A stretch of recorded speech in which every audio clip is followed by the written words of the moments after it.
Now, while the Victorian chairman has been avoiding answering a single question on the farce and stuff-up, which was his quarantine program, today that long-awaited inquiry into the process began. Senior counsel assisting the inquiry, Tony Neal QC, made his opening address today, and we got a pretty good idea about what their hypothesis is. It does appear that investigators suspect, as most Australians have already detected, that every one of Victoria's deadly second wave of infections may have derived from the failed hotel quarantine. Information already available to the inquiry suggests the possibility of a link between many of the cases of coronavirus identified in the Victorian community in the past few weeks and persons who were quarantined under the hotel quarantine program. It may even be that every case of COVID-19 in Victoria in recent weeks could be sourced to the hotel quarantine program.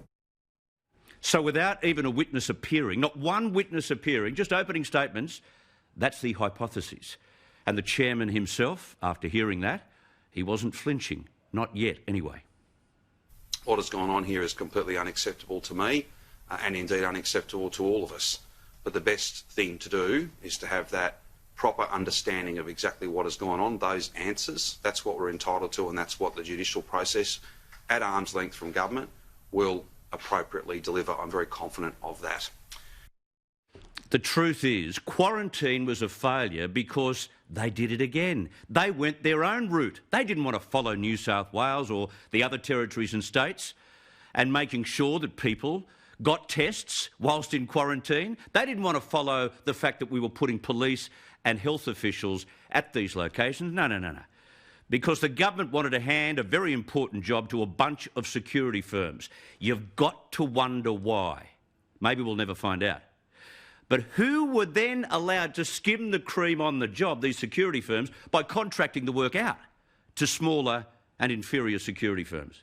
The bums that need kicking would be entirely obvious to everyone in Cabinet and everyone at Vic Health. He didn't need an inquiry to find the truth. He needed an inquiry to hide. He simply used an amateur legal excuse about prejudicing a court's investigation so he didn't have to answer questions every day and turn those press conferences into daily political carnage. It is a crock.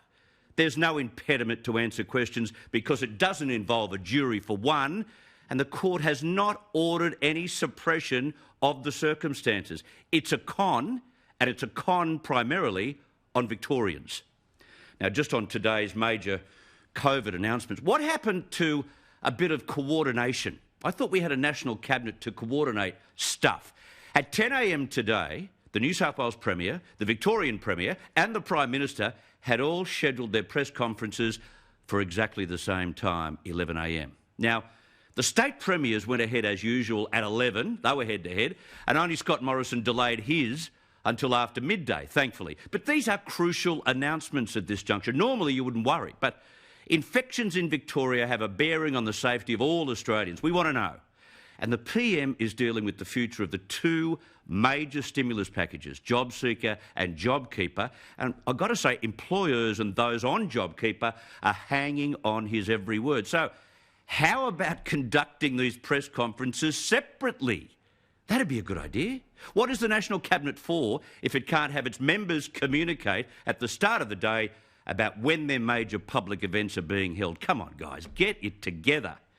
Now, by the way, those New South Wales numbers were better than they look today. Yes, 20 new infections, but all were connected to known clusters, as opposed to Victoria, which had another death, and 275 overnight infections, 247 of which were not known to be connected to the clusters.